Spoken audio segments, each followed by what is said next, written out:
बोलो श्री कृष्ण कन्हैया लाल की, सतगुरु महाराज की, श्री प्राणनाथ प्यारे की, महारानी बाईजुराज की, तीनों पुरी धाम की, समस्त सुंदर साथ की। आनंद कंदम प्रभुदेव चंद्रम ब्रजेश रूपेण पुरापि जातं प्रवेश्य प्राप्तं प्रियप्राणनाथं परेश पूर्णं सततं नमामि। ब्रह्म प्रिया जागरणाय जातः सर्वस्वपाता भवसिन्धुत्राता विज्ञानदाता निजधर्मधाता दिनैकबन्धो शरणं प्रपद्ये दिनैकबन्धो शरणं प्रपद्ये। बोलो श्री प्राणनाथ प्यारे की प्रणाम। उपस्थित धर्मप्राण सुंदर साहसी साधक एवं साधिकाएं, प्रशिक्षण शिविर सत्र का आज हम 25वां दिवस के यह पावन बैठक में उपस्थित हुए हैं। तो सर्वप्रथम आप सभी को सप्रेम प्रणाम एवं स्वागत करते हुए आज के कक्षा सत्र को हम आगे बढ़ाने जा रहे हैं। हमारा विषय चल रहा है ना ईश्वर नाम मूल प्रकृति ता दिन की कहूँ आपा बीती। विराट विषय जिसके अंदर विशेष करके सृष्टि का दर्शन है, सृष्टि का विज्ञान है। तो ये सृष्टि संबंधी विषय को महामती प्राणनाथ जी ने सृष्टि उत्पत्ति से भी पूर्व से प्रारंभ किया। तो जब सृष्टि विस्तार करने वाले मूल शक्ति ईश्वर यानी कि क्षर पुरुष आदि नारायण की उत्पत्ति नहीं हुई थी और उनकी जो प्रकृति इच्छा शक्ति की उत्पत्ति नहीं हुई थी, यानी कि जब सृष्टि ही नहीं था, तो उस समय की बात बताने जा रहा हूं करके विषय वस्तु को वो महाकारण प्रसंग यानी कि सृष्टि होने से भी पहले क्या था, तो सिर्फ परमधाम ही था। तो ये प्रसंग के ऊपर हम चर्चा कर रहे हैं। तो इस विषय में अब तक हमने जो चर्चा किया, सृष्टि उत्पत्ति से पूर्व एक दिव्य परमधाम और ये परमधाम के अंदर जो परमात्मा स्वरूप, तो परमात्मा स्वरूप के नाम के संदर्भ में हमने अलग अलग नाम के ऊपर चर्चा किया, जैसे उत्तम पुरुष, अक्षरातीत, श्री कृष्ण, श्रीराज जी और परमात्मा का अनेक नाम है। इनमें से एक सार नाम हमने लिया कि परमधाम के अंदर राज जी। तो परमधाम कहे अथवा परमात्मा स्वरूप श्रीराज जी कहे, परमात्मा सच्चिदानंद स्वरूप है अथवा 9 गुण ही ओतप्रोत है। तो इस प्रसंग में फिर हमने ये सृष्टि उत्पत्ति से पूर्व महाकारण प्रसंग में ही 4 शब्द उसके लिए कहा है। भक्ति परंपरा में विशेष करके 4 शब्द प्रयोग किया जाता है। वो क्या क्या है? नाम, धाम, स्वरूप और लीला। तो इसमें नाम श्रीराज जी अथवा श्री कृष्ण जी। अब धाम में परमधाम। स्वरूप कैसे है? वो किशोर स्वरूप है, चिदादित्यम किशोरांगम कहा। तो वेद ने अथवा शास्त्र ने जो परमात्मा को किशोर स्वरूप कहा, उसी परमात्मा स्वरूप को कतेब ग्रंथ ने अमृत सुरत शब्द प्रयोग किया है। तो अमृत सुरत मतलब किशोर स्वरूप, अमृत का अर्थ है किशोर। तो वेद के भाषा में किशोर स्वरूप, कतेब के भाषा में अमृत सुरत। वेद के भाषा में वो ब्रह्म अथवा परमात्मा, कतेब का भाषा में वो खुदा। तो महामति प्राणनाथ जी ने कहा, जो कछु कहा वेद ने सोई कहा कतेब। जो एको ब्रह्म द्वितीयो नास्ति करके कहा ना, एक परमात्मा, चाहे उन्हें खुदा कहे चाहे उन्हें ब्रह्म अथवा परमात्मा कहे, वो एक ही स्वरूप है, वो किशोर स्वरूप है अथवा वो अमृत सुरत है। तो इस तरह से स्वरूप के विषय में चर्चा किया है अथवा उसका हम चिंतन कर सकते हैं। और स्वरूपम सच्चिदानंदम करके कहा, वो सच्चिद आनंद स्वरूप है। अब लीला शब्द की बात हुई, तो लीला परमात्मा क्या करते हैं, तो अष्टप्रहर लीला की बात हो रही है। तो उसमें विशेष करके लीला शब्द को माध्यम बना करके हमने ये कहा कि परमात्मा स्वयं घनीभूत स्वरूप है, अब वो लीला के लिए द्रवीभूत होते हैं। जो एको ब्रह्म यानी कि एक परमात्मा स्वरूप है, वो एकांकी न रमते। तो क्या होगा, शैव आत्मा द्विजा भवति, एक से वो अनेक होते हैं। तो एक से अनेक होने के प्रसंग में हमने सच्चिद आनंद, ये तीन गुण ही अब अलग अलग स्वरूप में स्थापित होने की बात की।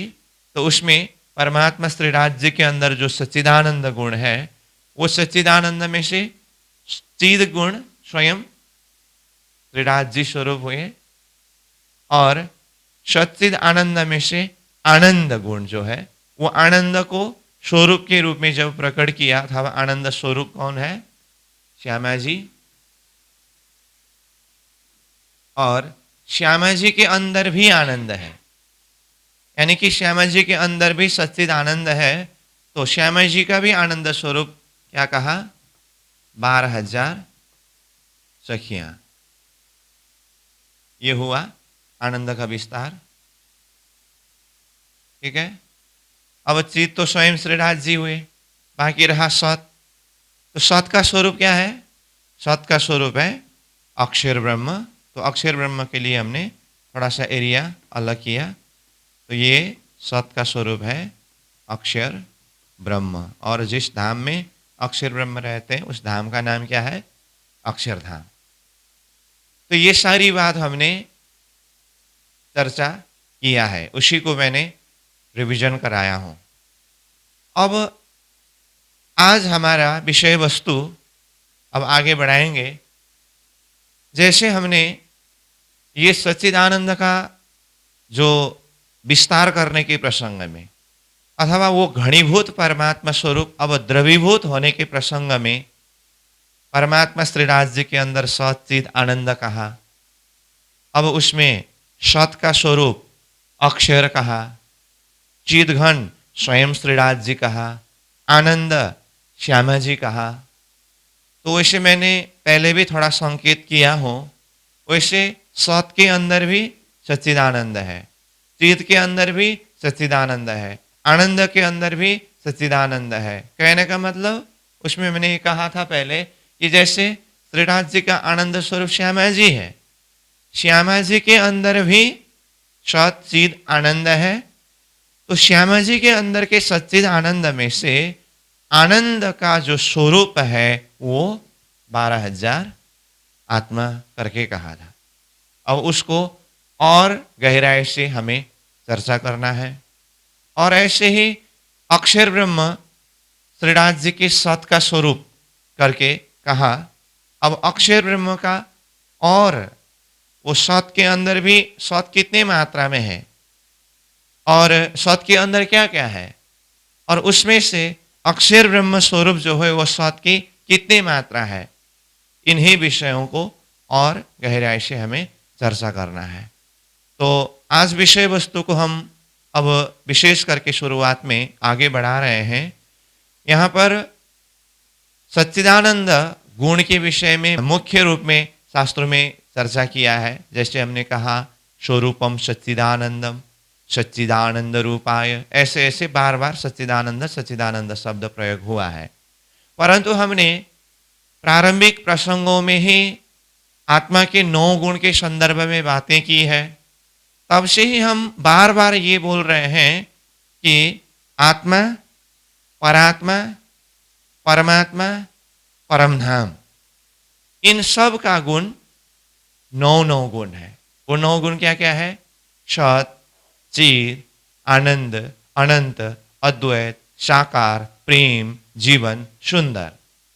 इसलिए अब हमें ये परमधाम करके ये परमधाम शब्द आते ही अथवा परमात्मा शब्द आते ही, क्योंकि हमने कहा ना आत्मा, परात्मा, परमात्मा, परमधाम करके इन गुणों में, तो शब्द आया परमधाम, तो ये परमधाम हुआ। तो ये परमधाम में भी, और श्रीराज यानी कि परमात्मा, तो परमात्मा में भी, और परात्मा कहने का अर्थ उस समय में भी हमने थोड़ा कुछ इस शब्द के ऊपर चर्चा किया है। फिर अभी भी मैं बताता हूँ, परात्मा शब्द जो है ये श्रीराज जी के आनंद स्वरूप श्यामा जी और श्यामा जी के आनंद स्वरूप 12,000 सखियां जो परम धाम में है, वो 12,000 सखियां जो स्वरूप में है, तो वो स्वरूप के अंदर जो चेतना आत्मा शक्ति है, वो आत्मा शक्ति शूरता रूप में अभी वर्तमान ये संसार जगत खेल देखने के लिए आए हैं। तो जैसे हम ये संसार के खेल देखने के लिए आए और ये पंचभौतिक शरीर को धारण किया, हमारे अंदर जो चेतना है, जो शूरता है, ये आत्मा शक्ति है अथवा वो शूरता है। और हमारा ओरिजिनल शरीर क्या है? वो परमधाम में है, जो मूल मिलाओं के बैठक में है। इसके विषय में विस्तृत चर्चा और आगे किया जाएगा।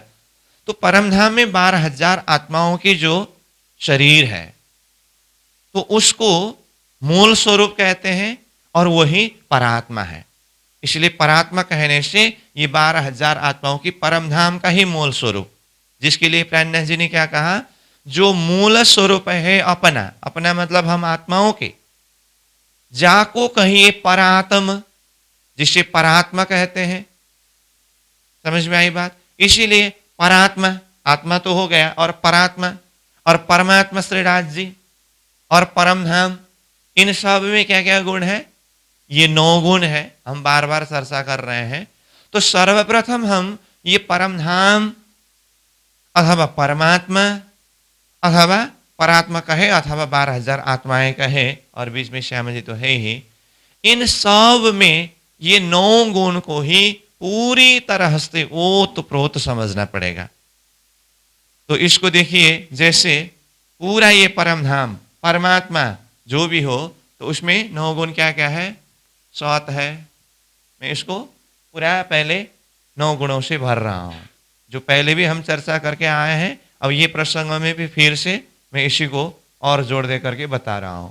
जैसे सत है, ठीक, और चिद है, और आनंद है, और अनंत है, अद्वैत, और साकार,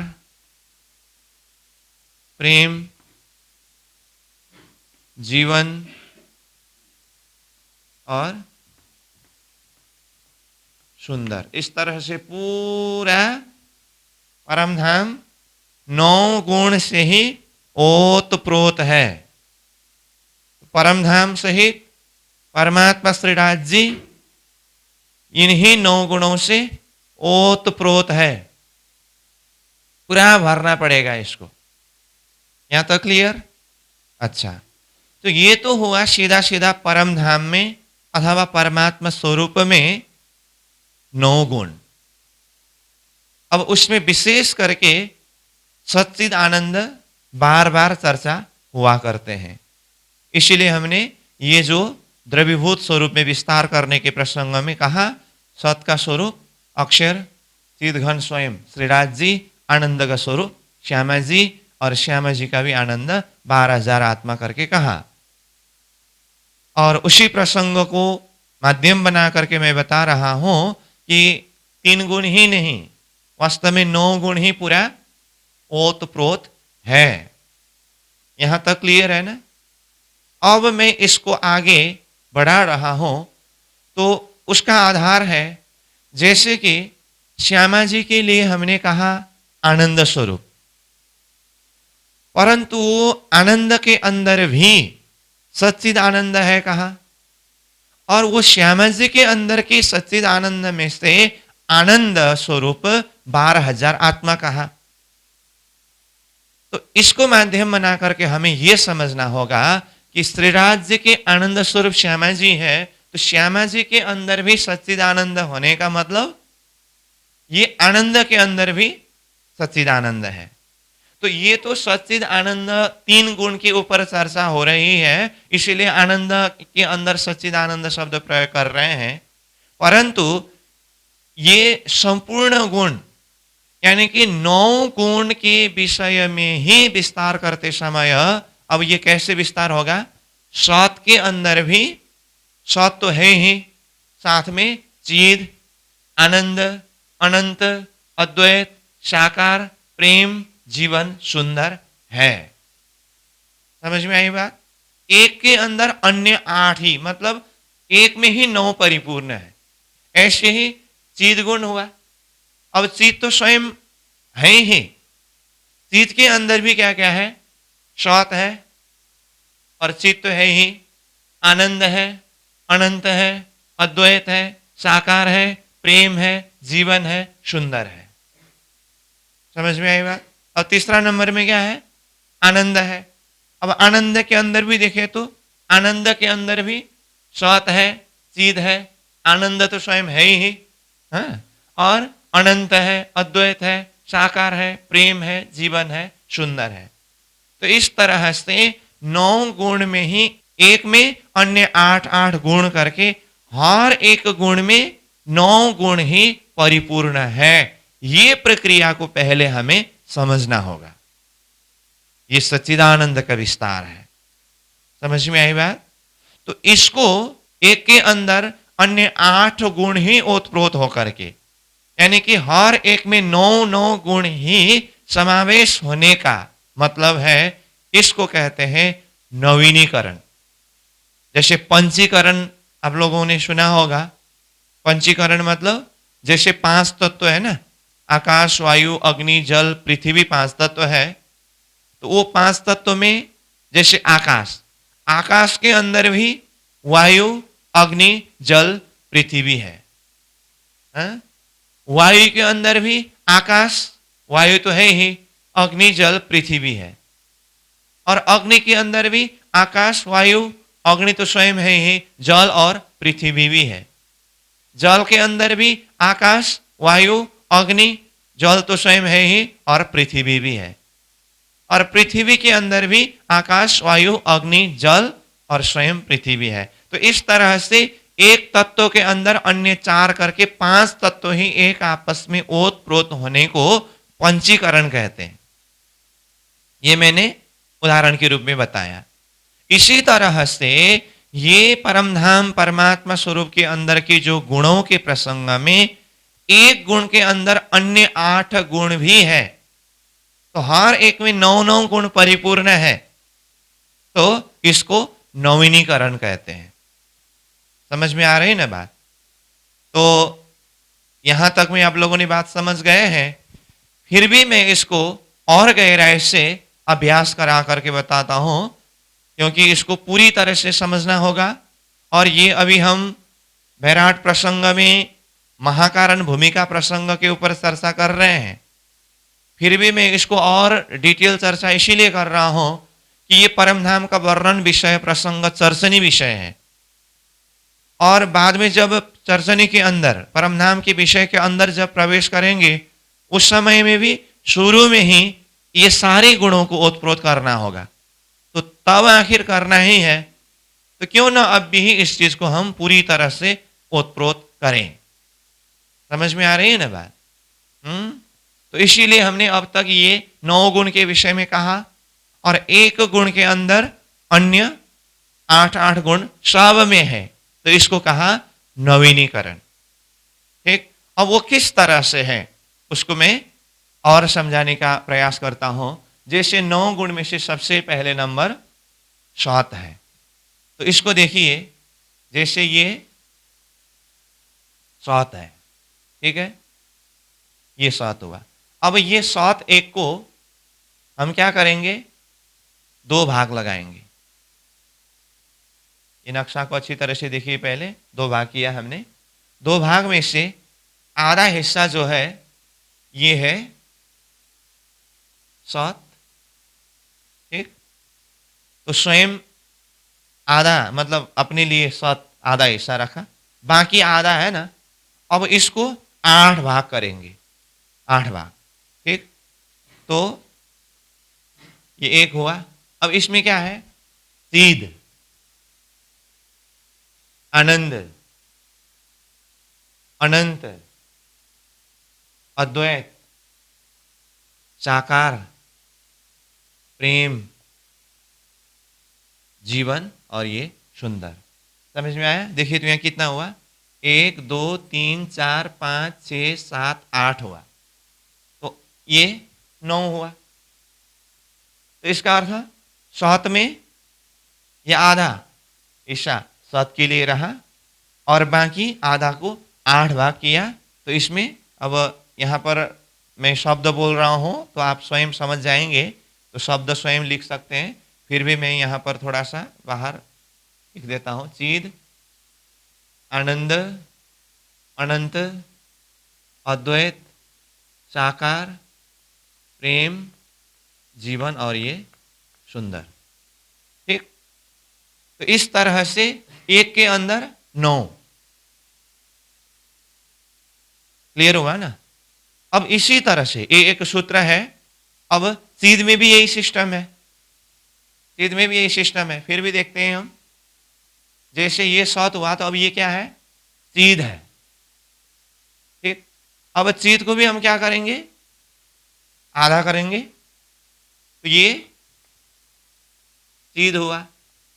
अब बाकी आधा में अन्य 8, अन्य 8 मतलब जैसे सौत, और ये क्या है, सौत के बाद ये क्या होगा, आनंद होगा। क्यों, चित्त तो स्वयं है ही ना, चित्त तो स्वयं है, इसलिए ये सौत है, चित्त स्वयं है और ये आनंद हुआ। तो सौत, आनंद, चिद यहाँ है।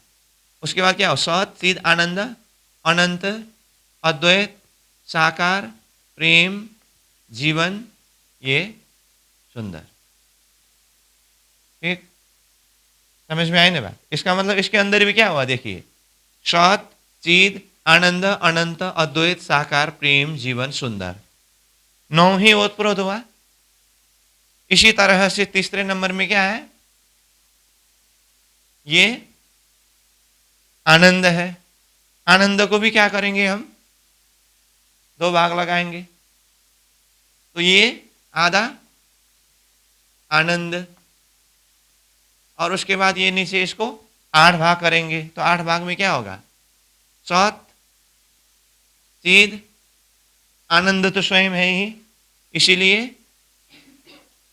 अनंत, अद्वैत, साकार, प्रेम, जीवन और ये सुंदर, ठीक।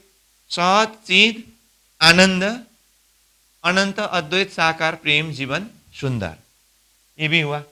अब इसी तरह से अन्य 6 भी इसी तरह से विस्तार होगा। फिर भी मैं इसको करा ही देता हूं। अब ये चौथे नंबर में क्या हुआ,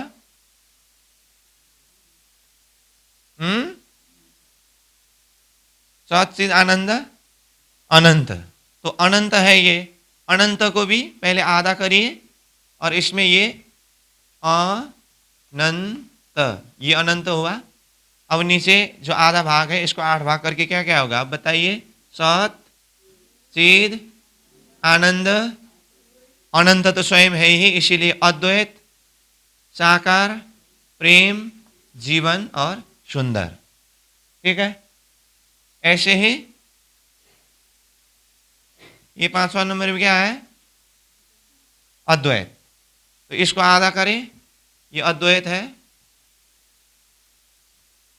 अब ये बाकी आधा में सौत, चिद, आनंद, अनंत, अद्वैत तो स्वयं है ही, इसीलिए साकार, प्रेम, जीवन, सुंदर। ठीक, अब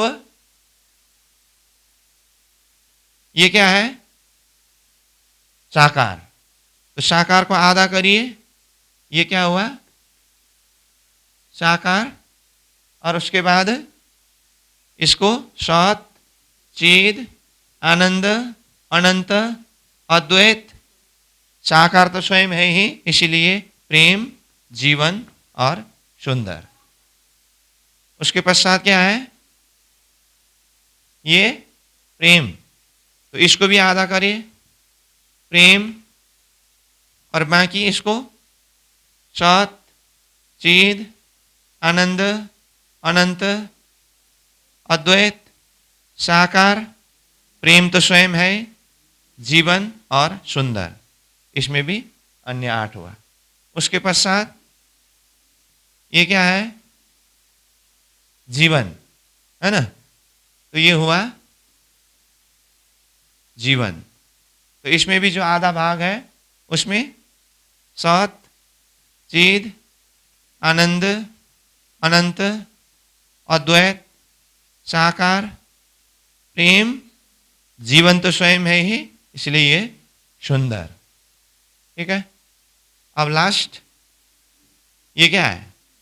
सुंदर है। इसको भी आधा करिए, ये हुआ सुंदर। ठीक, अब इसमें भी सत, चिद, आनंद, अनंत, अद्वैत, साकार, प्रेम, जीवन, सुंदर। ठीक, तो इस तरह से हर एक में 9 गुण है।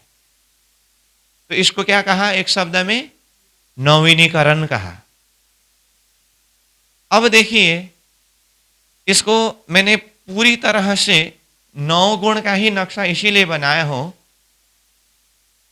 कि देखिए, जैसे एक गुण को लिया सत, तो सिर्फ ये एक ही गुण को देखने से तो यहां पर कैसा लगेगा? आधा ही सत है और आधा भाग तो अन्य 8 गुण ले लिया। इसका मतलब एक गुण तो आधा ही दिखाई दिया ना।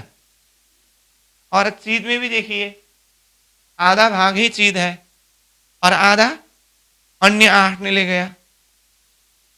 हर गुण में सीधा सीधा ये नक्शा को देखते समय हमें लगेगा प्रत्येक गुण स्वयं अपने आप में आधा ही है।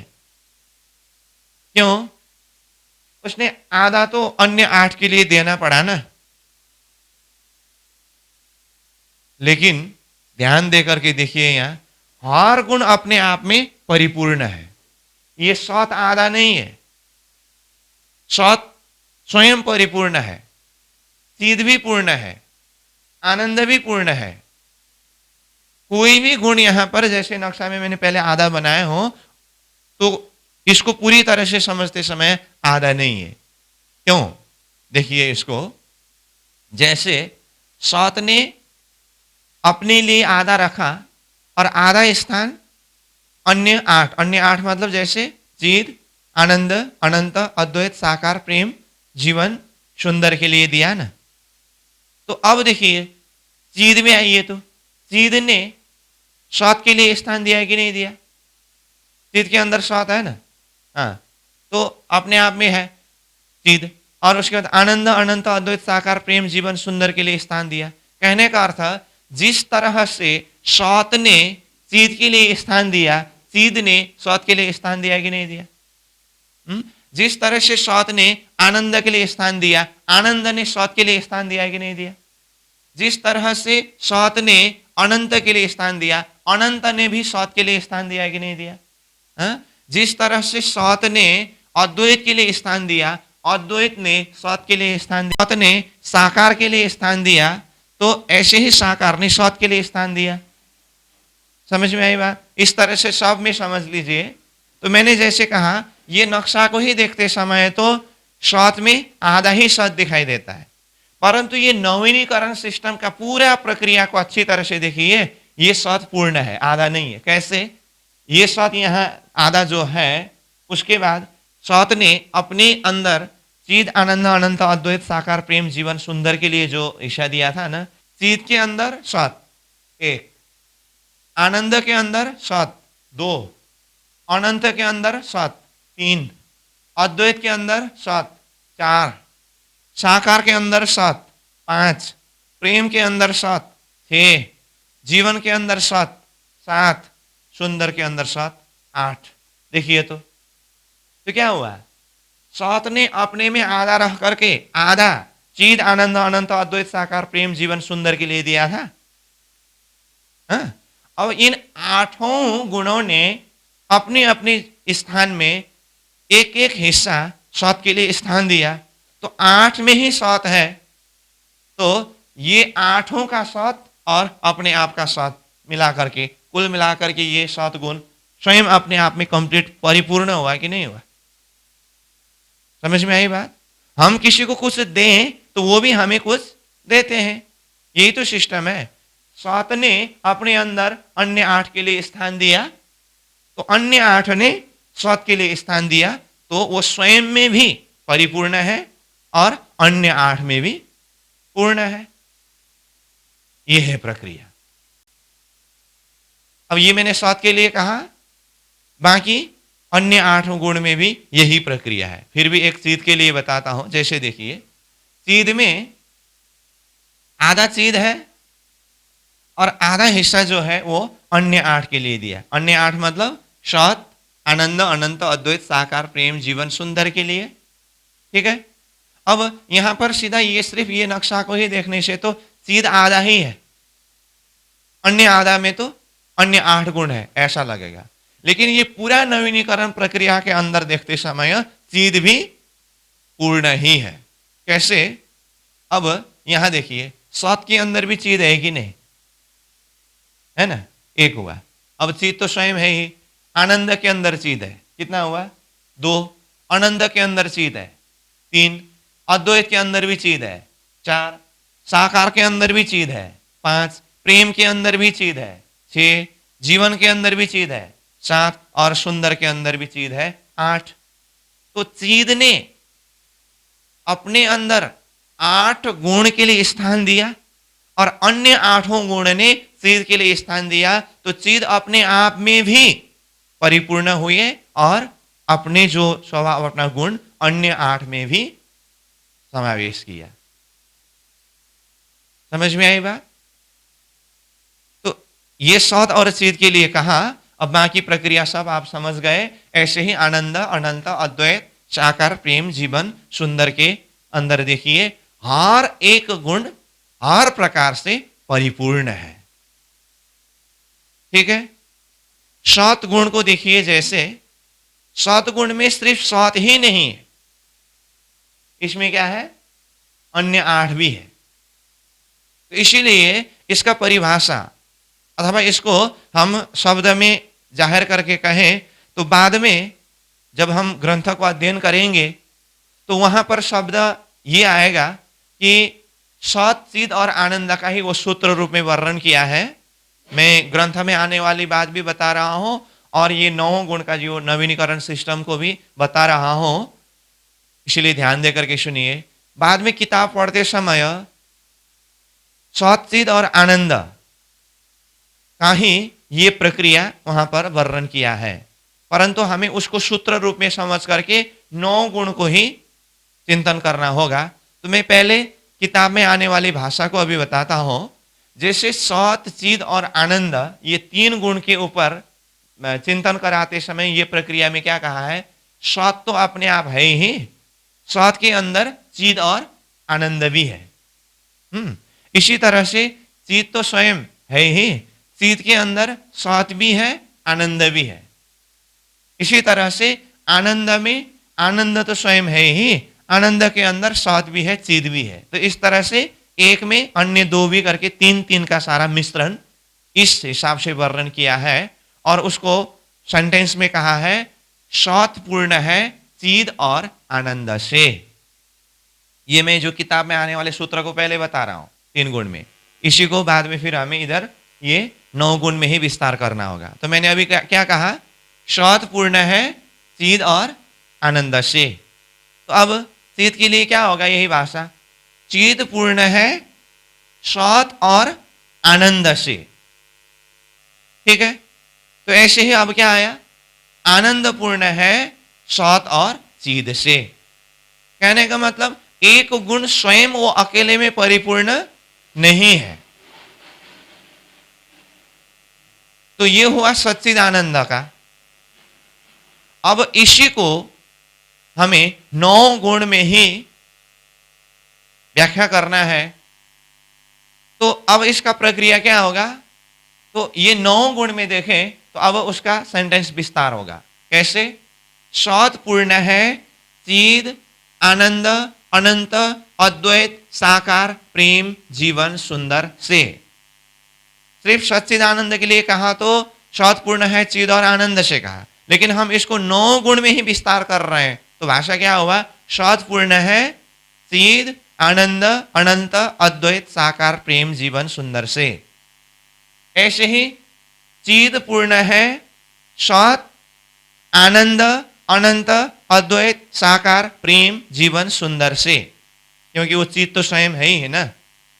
ठीक है, आनंद पूर्ण है सत चिद अनंत अद्वैत साकार प्रेम जीवन सुंदर से। ठीक, तो ऐसे ही अनंत पूर्ण है सत चिद आनंद अद्वैत साकार प्रेम जीवन सुंदर से। अद्वैत पूर्ण है सत चिद आनंद अनंत साकार प्रेम जीवन सुंदर से। साकार पूर्ण है सत चिद आनंद अनंत अद्वैत प्रेम जीवन सुंदर से। प्रेम पूर्ण है सत चिद आनंद अनंत अद्वैत साकार जीवन सुंदर से। जीवन पूर्ण है सत चिद आनंद अनंत अद्वैत साकार प्रेम सुंदर से। और अंतिम सुंदर पूर्ण है सत चिद आनंद अनंत अद्वैत साकार प्रेम जीवन से। तो ये है नवीनीकरण प्रक्रिया का व्याख्या। तो इस तरह से पूरा एक गुण के अंदर अन्य गुण ओत प्रोत करा करके देखना होगा। और ये संपूर्ण, ये परमधाम के अंदर परमात्मा के अंदर ये 9 गुण और एक गुण के अंदर भी फिर अन्य 8 करके ये गुण का विस्तार पूरी तरह से समझना होगा। तो ये है परमधाम शब्द आते ही, परमात्मा शब्द आते ही सब तरफ ये सच्चिदानंद गुण का विस्तार। अब 9 गुण कहते हुए भी अब संक्षिप्त रूप में सच्चिदानंद शब्द को प्रयोग कर रहा हूं, मतलब 9 गुण का ही विस्तार। समझ में आई बात? अब भी इस बात को बहुत अच्छी तरह से समझ के रखिए। बाद में जब चर्चनी विषय शुरू होगा ना, उस समय में भी शुरू में भूमिका में ही ये बात समझनी होती है। परमधाम शब्द प्रयोग करते ही वहां पर हर वस्तु में ये 9 गुण और साथ में अन्य 5 विशेषता की बात भी आती है। परमधाम के अंदर ये 9 गुण तो है ही, अन्य हर वस्तु में 5 विशेषताएं करके आते हैं। चलो वो भी अब प्रसंग में आए गया तो मैं शब्द बता देता हूं। 5 विशेषताएं नूर, चेतनता, शीतलता, नरमाई, खुशबू करके आता है। नूर मतलब नूर प्रकाश, जानते ही है, जो परमधाम के हर वस्तु में नूर होने से स्वयं प्रकाशत इति राज, इस विषय में हमने पहले ही चर्चा कर चुके हैं। वो नूर, और साथ में क्या कहा, चेतनता, परमधाम के हर वस्तु में चेतनता है। और शीतलता है। अब नूर मतलब प्रकाश, अब हर तरफ प्रकाश ही प्रकाश कहेंगे तो यहाँ संसार में एक ही सूर्य ने हाल बिहाल कर देते हैं, और परमधाम में अनंत सूर्य जैसा प्रकाश करके बार बार आता है, तो वो सूर्य ही सूर्य देखेंगे तो फिर क्या होगा। इसीलिए वो शीतलता है। परमधाम का वर्णन करते हुए प्राणनाथ जी ने सूर्य के लिए भी शीतल सूर्य शब्द प्रयोग किया है। और नरमाई है, हर वस्तु में नरमाई। और खुशबू मतलब सुगंध। तो परम धाम का वर्णन करते समय फूलबाग का वर्णन आता है, जो बाद में हम चर्चा करेंगे। तो इसका मतलब ये नहीं कि सिर्फ फूलबाग से ही सुगंध आती है। परम नाम के हर वस्तु में खुशबू है, हर वस्तु में सुगंध है। तो इस तरह से परमधाम शब्द अथवा परमात्मा शब्द आते ही ये सत चिद आनंद अनंत अद्वैत साकार प्रेम जीवन सुंदर 9 गुण और नूर, चेतनता, शीतलता, नरमाई, खुशबू, ये 5 विशेषताएं कितने हुए? 14। ये सब में ओतप्रोत कराना होगा। तो ये गुण के प्रसंग में बातें आते आते विशेषता की बात आई तो जरा सा ये भी बता दिया मैंने, परंतु अभी विशेष करके हम गुण के संदर्भ में चर्चा कर रहे हैं। ठीक, अब आइए, मैंने ये 9 गुण और इसका नवीनीकरण प्रक्रिया को क्यों बताया था? क्योंकि मुख्य रूप में हमें ये पूरा परम धाम में 9 गुण का ही प्रक्रिया समझना था। और उसमें मुख्य, जब ये सच्चिदानंद का विस्तार प्रसंग में सत चिद आनंद, तो चिद घन स्वयं श्रीराज जी, आनंद के स्वरूप श्यामा जी कहा, और श्यामा जी के अंदर भी जो आनंद है वो आनंद स्वरूप 12,000 आत्मा कहा। तो उस समय में हम चर्चा कर रहे थे ना, श्यामा जी के अंदर भी सच्चिद आनंद है, उसमें से आनंद स्वरूप 12,000 आत्मा है करके कहा था ना। तो ये जब सच्चिद आनंद ही वर्णन करते समय श्यामा जी जो आनंद स्वरूप है उनके अंदर भी सच्चिद आनंद है शब्द प्रयोग किया था मैंने। अब इसको और ये नवीनीकरण प्रक्रिया के द्वारा विस्तार करके समझने के लिए अब यही भाषा क्या होगा? श्यामा जी मतलब आनंद स्वरूप। तो ये पहले हमें समझना होगा आनंद के अंदर क्या क्या गुण है, जिसके लिए हमने नक्शा में यहां पर बनाया है। तो ये आनंद गुण है। तो आनंद के अंदर भी क्या क्या है? सत चिद आनंद तो स्वयं है ही, अनंत अद्वैत साकार प्रेम जीवन सुंदर है। तो इसका मतलब आनंद के अंदर 9 गुण ही परिपूर्ण हुआ कि नहीं हुआ? तो आनंद के अंदर 9 गुण परिपूर्ण कहने का अर्थ आनंद स्वरूप श्यामा जी, श्यामा जी के अंदर भी सत चिद आनंद अनंत अद्वैत साकार प्रेम जीवन सुंदर है। ये है खास समझने का चीज। अब इसका मतलब श्यामा जी के आनंद स्वरूप 12,000 आत्माएं। अब श्यामा जी के आनंद के अंदर भी उसी प्रक्रिया से सत चिद आनंद अनंत अद्वैत साकार प्रेम जीवन सुंदर है कि नहीं? तो इसका अर्थ 12,000 आत्माओं में भी ये 9 गुण ओतप्रोत है। तो फिर ये 12,000 आत्माओं के भी आनंद का विस्तार खूब खुशहाली है, उनमें भी 9 गुण ही विस्तार है। करते करते पूरा ये विस्तार करते करते जहां तक विस्तार करके ले जाएंगे, बालू के कण तक का विस्तार होगा, तो हर बालू के कण में भी ये 9 गुण ओतप्रोत है। इसीलिए एक सेंटेंस में अगर कहूं तो ये सच्चिदानंद का विस्तार कहां से कहां तक? श्रीराज जी के हृदय से बालू के कण तक, अथवा बालू के कण से श्रीराज जी के हृदय तक। मैंने बालू का कण शब्द इसीलिए प्रयोग किया हो कि सबसे सूक्ष्म वो बालू का कण होता है ना, तो इसीलिए सूक्ष्मता से सूक्ष्मता तक भी जो भी ये चेतना का विस्तार है, सब में ये सच्चिदानंद गुण का विस्तार, यानी कि ये 9 गुण का ही विस्तार है। तो परम धाम में आप एक बालू के कण को भी उठाएंगे ना, उसमें भी सत चिद आनंद अनंत अद्वैत साकार प्रेम जीवन सुंदर, ये गुण को देखना पड़ेगा। और ये गुण के अंदर इसकी परिभाषा क्या है, ये तो हमने पहले ही चर्चा करके आया है। इसका मतलब बालू के कण में हमने ये 9 गुण को देखा, तो ये 9 गुण के संदर्भ में पहले हमने जो आत्मा के 9 गुण करके उसमें व्याख्या किया है कि नहीं किया, उसको और विस्तार करके यहां समझना पड़ेगा। मतलब सत वो कभी परिवर्तन नहीं होते हैं, जैसे मैं परम नाम के बालू के कण तक जाकर के बात कर रहा हूं। चिद चिदिति ज्ञान स्वरूप, वो बालू के कण भी जानते हैं, वो ज्ञान स्वरूप है। आनंद, वो बालू के कण में भी आनंद उछल रहा है। समझ में आई बात? तो इस तरह से पूरा परम धाम के अंदर हर वस्तु में, कहा ना, कण कण में ये 9 गुण ही पूरी तरह से ओत प्रोत करना पड़ेगा, विस्तार करना पड़ेगा। इस हिसाब से समझना होगा। तो आनंद स्वरूप श्यामा जी के अंदर भी सच्चिद आनंद है। ये सूत्र के माध्यम से अथवा इसको माध्यम बना करके हमने ये 9 गुण का ही विस्तार प्रक्रिया को समझने का प्रयास किया।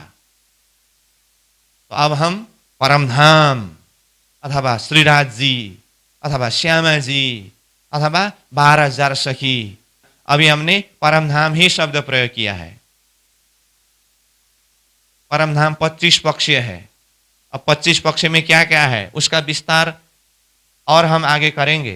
तो जहां तक भी परमधाम के विषय में विस्तार करते जाए, जैसे मैंने कहा ना, एक शब्द में राज्य के हृदय से लेकर के बालों के कण तक सब में ये विस्तार है। तो ये सूत्र रूप में है, ये मंत्र रूप में है। अब विस्तार रूप में क्या क्या है वो सब वस्तु को देखना होगा। तो उसमें ये 9 गुण और जो 5 विशेषता भी बताया हो उसको भी ओतप्रोत समझना होगा। यहां तक क्लियर? इसका अर्थ श्यामा जी के अंदर भी 9 गुण ही है। ये तो हम क्लियर हुए। अब मैं दूसरी तरफ जाता हूं। सच्चिद आनंद में से चिद स्वयं श्रीराज जी, श्रीराज जी के अंदर तो 9 गुण ओतप्रोत है ही। चिद के अंदर भी सब है ना, आनंद के अंदर भी सब है। आनंद स्वरूप श्यामा जी के अंदर भी 9 गुण ओतप्रोत तो है ही। अब आइए, सत का स्वरूप कौन है? सत का स्वरूप अक्षर ब्रह्म। तो ये सत का स्वरूप जो अक्षर ब्रह्म है, अक्षर ब्रह्म में सच्चिदानंद अनंत अद्वैत साकार प्रेम जीवन सुंदर है कि नहीं? तो देखिए पहले ये सत मतलब ये सत। तो ये सत के अंदर भी चिद आनंद अनंत अद्वैत साकार प्रेम जीवन सुंदर है, ये पहले ही परिभाषा है। तो अब ये श्रीराज जी अथवा अक्षरातीत की जो सत का स्वरूप है, सत का स्वरूप अक्षर ब्रह्म, इसका मतलब अक्षर ब्रह्म में भी सत चिद आनंद अनंत अद्वैत साकार प्रेम जीवन सुंदर है। समझ में आई बात? अक्षर ब्रह्म में भी ये सारे गुण विस्तार है। यहां तक क्लियर हुई। अब हम अक्षर के संदर्भ में थोड़ा सा एक स्टेप आगे और बढ़ते हैं। ठीक, अब ध्यान देकर के सुनिए। अब तक हमने अक्षर के संदर्भ में ये कहा कि अक्षरातीत श्रीराज जी के सत चिद आनंद में से सत का स्वरूप अक्षर ब्रह्म। तो इसका अर्थ क्या हुआ? अभी तक जो व्याख्या हमने किया उस हिसाब से देखें तो अक्षर ब्रह्म कौन है? अक्षरातीत का सत का स्वरूप। अब इसको और गहराई से हम चिंतन करें। अब अक्षरातीत का सत का स्वरूप कहने से तो जैसे अक्षरातीत का सत, तो ये पूरा सत का स्वरूप अक्षर, ऐसा नहीं। इसीलिए अब हम अक्षर के विषय में और गहराई से चिंतन करें। अक्षरातीत का सत का स्वरूप तो है, लेकिन ये सत का मात्रा कितना है और अक्षर शक्ति के अंदर अथवा अक्षर ब्रह्म सत के कितने हिस्सा में से ये स्वरूप स्थापित हुए, इस चीज को हमें देखना होगा। ठीक, तो अक्षरातीत के अंदर ये 9 गुण में से प्रत्येक एक गुण अपने आप में सागर समान है।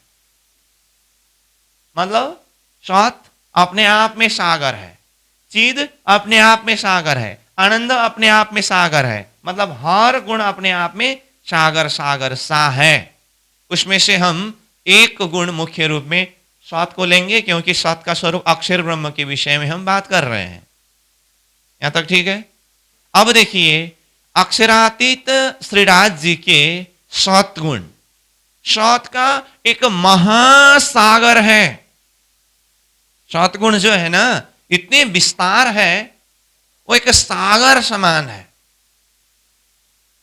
अब वो सागर में से, अथवा यहां से देखिए, अक्षरातीत के अंदर जो सत के एक सागर में से अक्षर ब्रह्म सत का स्वरूप तो है, परंतु अक्षर ब्रह्म सत का स्वरूप होने के लिए वो सत का सागर से कितने हिस्सा शक्ति आया, जब इस विषय में हम देखें तो वो सागर में से एक बूंद, मैं फिर भी बोल रहा हूं, अक्षरातीत परब्रह्म परमात्मा श्रीराज जी के सतगुण का सागर में से एक बूंद जितना शक्ति ने जब स्वरूप धारण किया, अथवा वो स्वरूप में प्रकट हुए, तो वो स्वरूप अक्षर ब्रह्म है। इसका अर्थ क्या हुआ? अब तक हमने कहा था अक्षरातीत श्रीराज जी के सत का स्वरूप अक्षर ब्रह्म। अब यही बात, सत का स्वरूप तो है, परंतु सत अक्षरातीत के अंदर कितने मात्रा में है और उसमें से कितनी मात्रा शक्ति अक्षर रूप धारण किया हुआ है। तो इसके लिए हमने क्या कहा? अक्षरातीत के सत सागर के रूप में हम समझे तो उसमें से एक बूंद जिस शक्ति ने स्वरूप धारण किया, तो वो अक्षर स्वरूप है, सागर में एक बूंद जैसा। इसका अर्थ क्या हुआ? अक्षर ब्रह्म सत तो सत का ही स्वरूप है, लेकिन मात्रा के हिसाब से, शक्ति के हिसाब से देखें तो अक्षरातीत में वो सत का सागर, उसमें से एक बूंद अक्षर। इसीलिए अब अक्षर ब्रह्म के लिए परिभाषा क्या हुआ? अक्षरातीत के सत के अनेकों कला में से एक कला अक्षर ब्रह्म है। फिर भी मैं बता रहा हूं, इससे पहले हमने अक्षर के लिए क्या कहा था? अक्षरातीत का सत का स्वरूप, इतने ही कहा था ना। अब मैं बोल रहा हूं, अब अक्षर ब्रह्म कौन है, यह प्रश्न आया, तो अब इसका व्याख्या है, अक्षरातीत के सत के अनेकों कला में एक कला अक्षर ब्रह्म। अब यहां पर शब्द प्रयोग हुआ अनेकों कला में एक कला, तो इसी के लिए मैंने पहले शब्द प्रयोग कर चुका हूं। अनेकों कला इज इक्वल टू, समझ लीजिए, सागर। एक कला इज इक्वल टू एक बूंद। जैसे कहा ना, अक्षरातीत के सत का सागर हो तो उसमें से एक बूंद अक्षर ब्रह्म। तो सागर को अनेकों कला शब्द प्रयोग किया और बूंद को एक कला शब्द प्रयोग किया। इसीलिए अक्षरातीत परब्रह्म परमात्मा श्रीराज जी के सत के अनेकों कला में एक कला अक्षर ब्रह्म। उदाहरण के द्वारा समझना हो तो सागर में एक बूंद, यह है अक्षर शक्ति का परिभाषा। इसका अर्थ क्या हुआ? अब अक्षरातीत भी सच्चिदानंद स्वरूप ही है और अक्षर ब्रह्म भी सच्चिदानंद स्वरूप ही है। गुण के हिसाब से सेम हुआ कि नहीं हुआ? गुण के हिसाब से एक ही हुआ, परंतु शक्ति के हिसाब से देखेंगे तो अक्षरातीत सागर स्वरूप है और अक्षर उसका एक बूंद स्वरूप है। शक्ति में अंतर, गुण एक ही होने पर भी शक्ति में अंतर। अक्षर के विषय में हम बात कर रहे हैं। चलो और आगे बढ़े।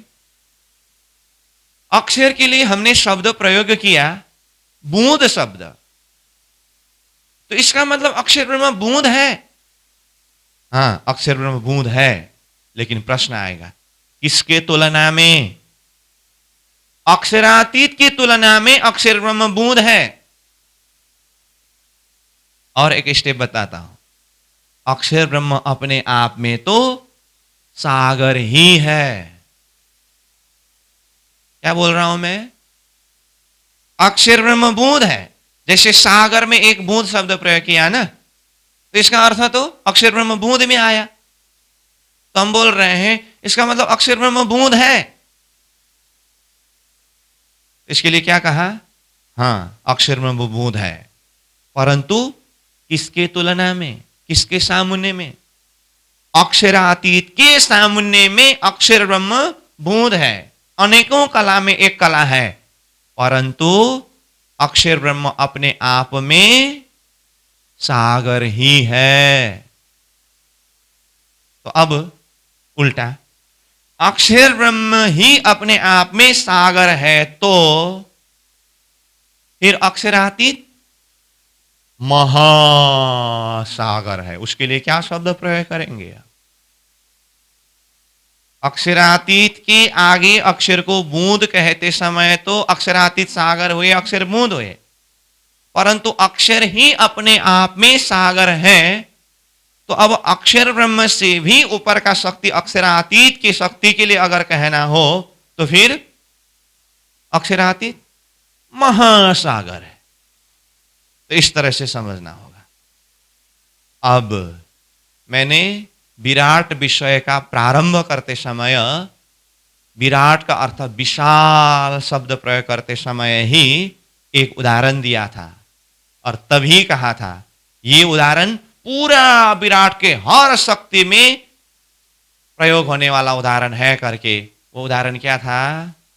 कटोरी में आधा पानी और 400 चींटी, और मेरे लिए वो पानी का शक्ति और चींटी के लिए वही पानी का शक्ति।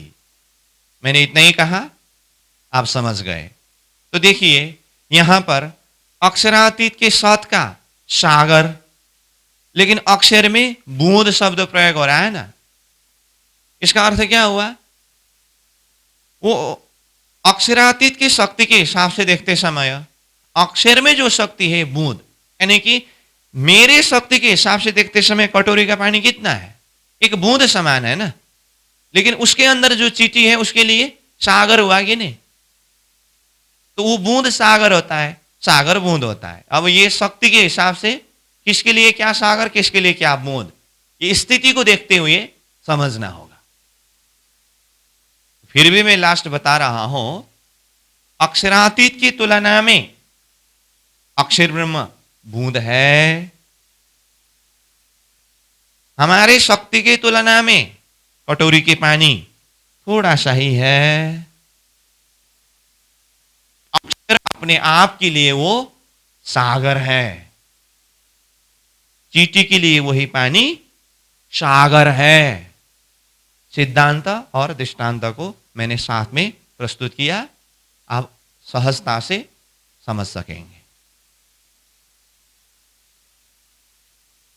अक्षर ब्रह्म कौन है? अक्षरातीत के सत के अनेकों कला में एक कला अक्षर ब्रह्म है। अब अनेकों कला में एक कला इक्वल टू उदाहरण में सागर में एक बूंद।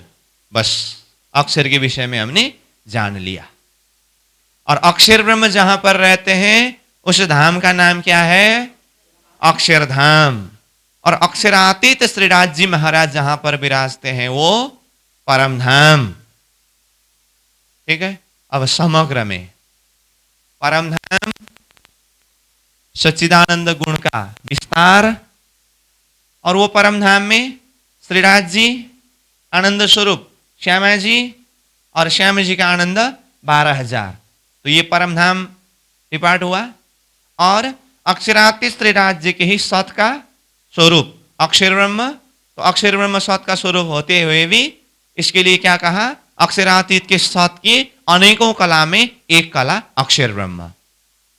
तो जो भी हमने अभी तक व्याख्या किया इसका सार बात इतनी सी बात है, परम धाम में श्रीराज जी, श्यामा जी और 12,000 आत्माएं, अक्षरधाम में अक्षर ब्रह्म। बस इतना ही है। और सब तरफ 9 गुण ही ओतप्रोत कराना, विस्तार कराना, बस पकड़ने का चीज इतना ही है।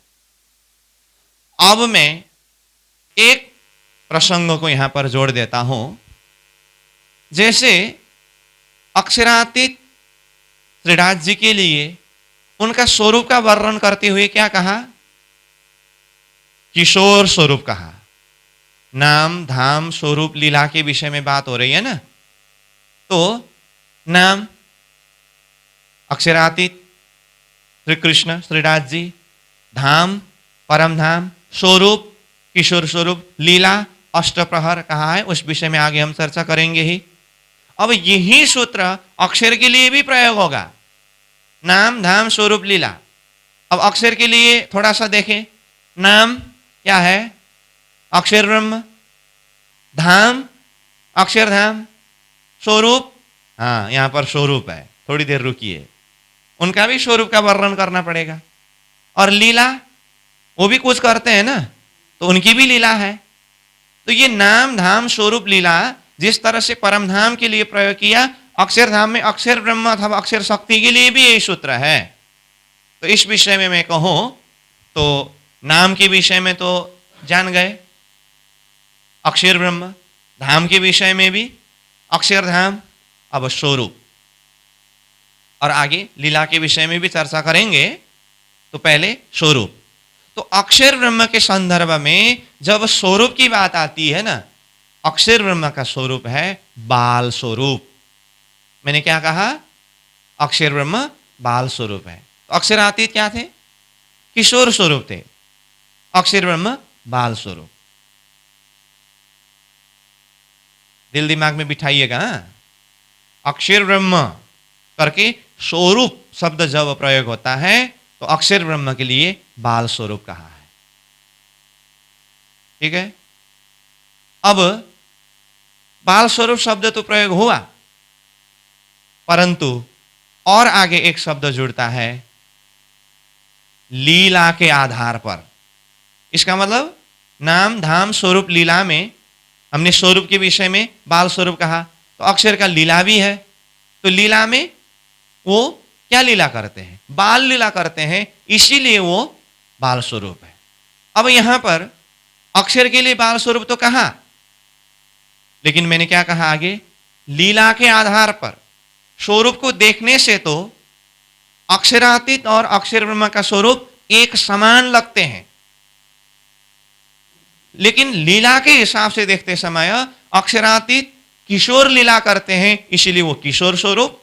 अक्षर ब्रह्म बाल लीला करते हैं, इसीलिए बाल स्वरूप। अगर महामती प्राणनाथ जी के चौपाई के हिसाब से अगर कहो, स्वरूप एक है, लीला द्वय।